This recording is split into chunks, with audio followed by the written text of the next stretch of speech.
Assalamualaikum warahmatullahi wabarakatuh. Perkenalkan, nama saya Halidah Jesi Regar, NIM 501573454. Di sini saya akan menjelaskan jawaban saya tentang tugas 1 mata kuliah Studi Komparatif Pendidikan Dasar di berbagai negara.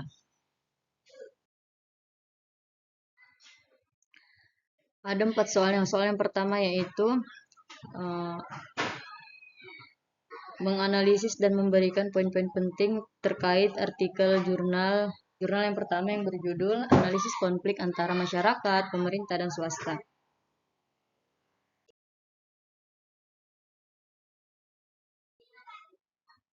Yang pertama, latar belakang konflik. Latar belakang konflik ini ada dua. Yang pertama yaitu Indonesia kaya akan sumber daya alam, khususnya mineral dan batu bara, yang diperoleh melalui proses pertambangan. Yang kedua, pertambangan diharapkan dapat meningkatkan kesejahteraan masyarakat. Namun, seringkali menimbulkan konflik sosial dan kerusakan lingkungan. Yang kedua, ada penyebab konflik. Kurangnya sosialisasi dari pemerintah desa kepada masyarakat mengenai kegiatan pertambangan. Kemudian ada masyarakat merasa tidak dilibatkan dalam pengambilan keputusan. Poin yang ketiga adalah bentuk-bentuk konflik. Konflik ini menciptakan ketegangan sosial dan dampak negatif terhadap kehidupan masyarakat. Adapun dampak negatif konflik yaitu mengganggu aktivitas masyarakat, terutama mereka yang berprofesi sebagai nelayan. Akibatnya kerusakan lingkungan dan bisingnya aktivitas penambangan. Kemudian ada upaya resolusi konflik. Artikel ini mencatat beberapa upaya resolusi konflik yang dilakukan antara masyarakat, pemerintah, dan perusahaan, seperti negosiasi, konsultasi, mediasi, dan arbitrasi. Kemudian ada teori konflik. Artikel ini menjelaskan bahwa konflik adalah bagian dari interaksi sosial yang tidak terhindarkan, dengan berbagai faktor penyebab seperti perbedaan latar belakang, kepentingan, dan komunikasi. Ada juga penjelasan tentang jenis-jenis konflik, tahapan dan dampaknya terhadap masyarakat. Yang terakhir adalah kebutuhan untuk penanganan yang tepat. Secara efektif diperlukan untuk membantu ketegangan dan menghindari kerusakan lebih lanjut, baik fisik maupun sosial. Adapun jurnal yang kedua yaitu yang berjudul tentang pendidikan multikultural dalam mengantisipasi problematika sosial di Indonesia, yang sudah terindeks Sinta. Ini artikel membahas tentang pentingnya pendidikan multikultural sebagai solusi untuk mengatasi tantangan sosial yang timbul akibat keberagaman budaya di Indonesia. Poin pentingnya yang pertama, keberagaman sosial. Keberagaman sosial di Indonesia ini adalah adanya banyak suku, agama, dan latar belakang budaya. Kemudian ada keberagaman berdampak positif, namun juga memiliki potensi untuk memicu konflik dan ketegangan sosial. Kemudian ada pendidikan multikultural. Ini dihargai sebagai cara untuk membangun saling pengertian, toleransi, dan penghargaan terhadap perbedaan budaya. Kemudian tujuan utama dari pendidikan multikultural ini adalah menciptakan kesetaraan peluang pendidikan untuk semua individu, terlepas dari latar belakang budaya, ras, dan agama. Jadi tujuan dari pendidikan ini tidak membeda-bedakan dari ras tersebut. Kemudian metode penelitian. Metode penelitiannya adalah pendekatan deskriptif, kualitatif dalam melakukan penelitian, meliputi observasi dan studi dokumentasi. Kemudian ada implementasi pendidikan multikultural. Ini pendidikan yang mendorong nilai-nilai demokrasi, humanisme, dan pluralisme dianggap penting. Kemudian ada tantangan dalam pendidikan multikultural. Ada tantangannya. Yang pertama, keragaman identitas budaya. Kemudian ada pergeseran kekuasaan dari pusat ke daerah, bisa mempengaruhi pengakuan budaya lokal. Kemudian ada penurunan rasa nasionalisme dan munculnya fanatisme sempit juga menjadi masalah. Ada berikutnya adalah peran pendidikan sebagai solusi.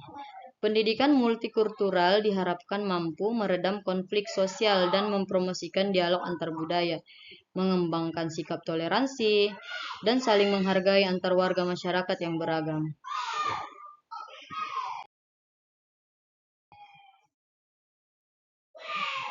Adapun situasi di sekolah saya yang pertama yaitu konflik. Ada dua. Yang pertama tantangan yang dihadapi. Tantangan itu ada dua. Yang pertama konflik antar siswa. Ada kalanya terjadi perselisihan antar siswa yang disebabkan oleh perbedaan pendapat atau pemahaman yang berbeda terkait kebudayaan mereka. Misalnya, perbedaan dalam tata cara perayaan hari besar agama atau budaya tertentu dapat menimbulkan kesalahpahaman. Kemudian yang kedua tantangannya adalah diskriminasi. Diskriminasi di sini dapat mempengaruhi motivasi belajar dan rasa percaya diri siswa. Kemudian situasi di sekolah yang kedua yaitu implementasi pendidikan multikultural. Yang pertama, program sosialisasi budaya. Sekolah telah menerapkan program yang memungkinkan siswa untuk saling berbagi tentang budaya mereka masing-masing melalui kegiatan seperti festival budaya, di mana siswa dapat memperagakan tarian, makanan, dan tradisi dari budaya mereka. Ini sejalan dengan konsep pendidikan multikultural yang mendorong saling menghargai dan memahami perbedaan. Sejalan dia. Kemudian pelatihan untuk guru.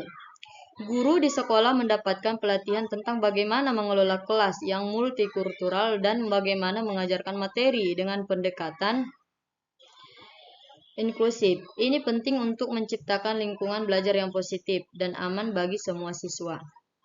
Yang terakhir adalah kegiatan dialog antar budaya. Sekolah juga mengadakan sesi dialog antar budaya, di mana siswa dapat mendiskusikan perbedaan dan menyelesaikan konflik dengan cara yang konstruktif. Ini mendukung tujuan pendidikan multikultural dalam menciptakan saling pengertian dan toleransi. Adapun kesimpulannya yaitu dengan mengintegrasikan pendekatan pendidikan multikultural dalam kegiatan sehari-hari, sekolah dapat menciptakan lingkungan yang lebih inklusif dan harmonis. Melalui pengenalan dan penghargaan atas perbedaan, siswa tidak hanya belajar tentang kebudayaan satu sama lain, tetapi juga membentuk karakter yang menghargai keberagaman. Ini sesuai dengan prinsip yang dibahas dalam artikel tentang pentingnya pendidikan multikultural dalam mengantisipasi problematika sosial. Jurnal yang ketiga ini berjudul tentang penerapan media pembelajaran berbasis TIK di sekolah dasar. Poin-poin pentingnya yaitu yang pertama tujuan penelitian mendeskripsikan penerapan media pembelajaran berbasis TIK di pembelajaran tematik di SD. Kemudian metodologinya yaitu teknik pengumpulan data meliputi observasi, wawancara, dan dokumentasi. Penelitian ini menggunakan pendekatan kualitatif dengan metode fenomenologi. Hasil penelitiannya yaitu penerapan TIK.